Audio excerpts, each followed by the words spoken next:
Braden Brown now joined by Dr. Jennings of HSHS St. Anthony Memorial Hospital. Good morning, Ryan. Hey, good morning, sir. How are you? I'm doing pretty good. It's a great Tuesday morning, and we're glad to have you on once again.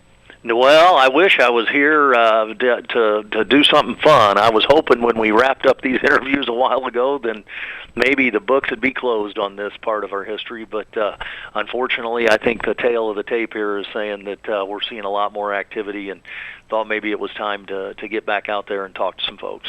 Right, we shut down for a while, and the cases decided, they went down as we shut down, but as we open back up, cases are popping back up for COVID-19. They sure are, and the good news is at this point it seems to be not quite as severe of an illness as what we've seen, and for good or for bad, it seems to be largely affecting a younger population.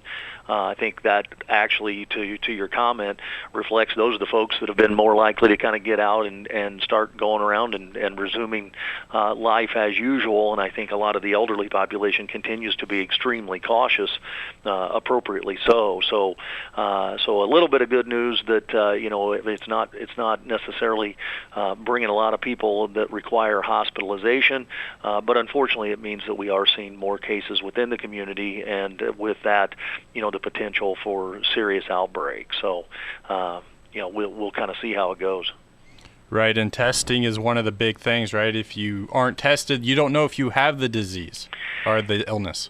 Testing continues to really be a challenge. We get spots where it seems like testing availability increases dramatically, and then all of a sudden, things will get reallocated to states that are having major outbreaks, and we are having struggles to get adequate testing supplies again. Even the Illinois Department of Public Health has now started to kind of intermittently had shutdowns at some of their testing facilities because the state lab itself has had some issues with supplies, as well as the volumes that are coming in and trying to run those. So testing is still one of those things that I think I'm afraid we're going to have to kind of circle back to where we were, where we're really focusing testing basically on people that are needing hospitalization more than just those out there in the public. We haven't taken those steps quite yet. We're still looking at availability through the various vendors. I mean, the good news is that the CDC, not CDC, but the FDA has approved some additional testing platforms, so that opens some opportunity up for us on one hand. On the other hand, the resource and supply is still so small that really focusing the use of that testing on folks that it's going to change the plan. So it's going to change them needing to be hospitalized, or going to change the precautions that we take for them while they're hospitalized. The one area, of course, that's still mandated is the testing of folks prior to surgeries, prior to elective surgeries.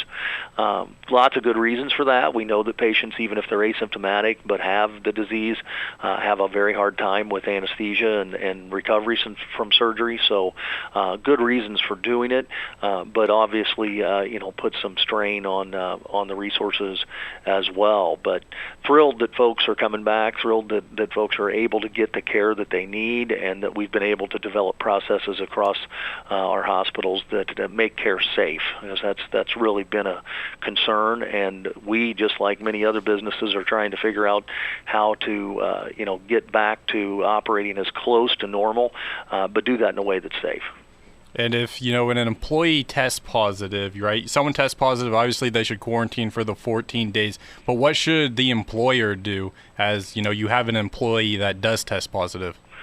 So a couple things have gone on there just recently. In fact, the CDC just changed their guidelines around the duration of quarantine and that type of things last week. So things continue to evolve, even as we think we're learning more or we know more. Then they get smarter and change the rules. So they've actually decreased the duration of quarantine after a positive test to 10 days. Okay. So that's a change.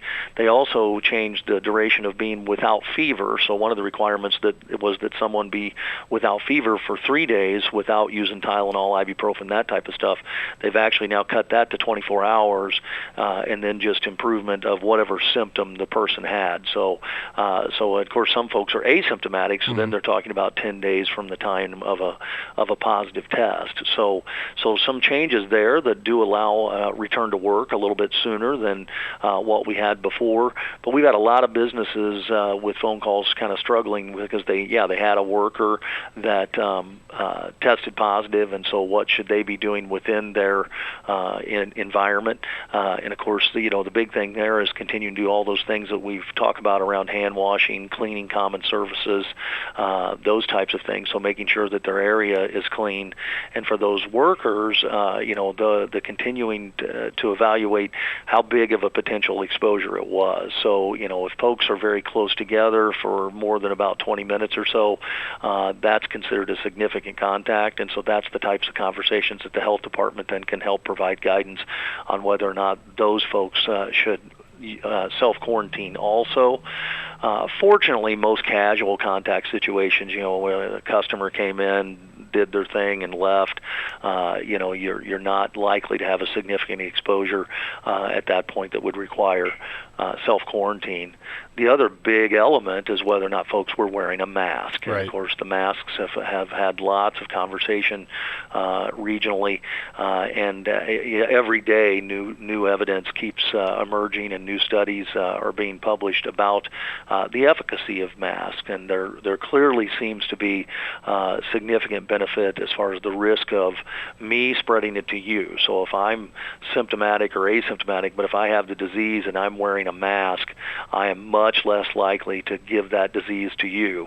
How much it protects me, there's still some debate around, but we have seen in hospital settings that generally speaking, healthcare workers have a lower rate of turning positive to COVID than the general population, which is kind of backwards from what you would think. You would think that the healthcare workers that are, around the disease would have a more frequent likelihood of starting, to turning positive, and it's lower. And so presumably that's reflecting the fact that healthcare workers are masking, so it's offering some protection to them when they're wearing their mask. So, the jury's still out a little bit on some of it, but you're seeing major retailers now picking up on it, the major retail outlets, the Targets and the Walmarts and that kind of stuff now mandating masking. An inconvenience, but certainly if it can help to keep our businesses open, boy, that's critical, because there's an awful lot of businesses that cannot afford another shutdown. So trying to do everything we can to minimize the spread and not have us slide back in the plan around Restore Illinois is paramount to these businesses. Right, you're 100% correct with that. It's Ryan Jennings with us here on 95.7 WCRC with HSHS St. Anthony Memorial Hospital. You got anything else for us before you go? Just a reminder, hand washing. That's the still the name of the game, regardless of the disease. Is great hand washing, and of course, right now, please wear those masks and let's keep our businesses open. All right, thanks for joining us today, Dr. Jennings, and we look forward to talking to you next week. Thank you. Bye-bye.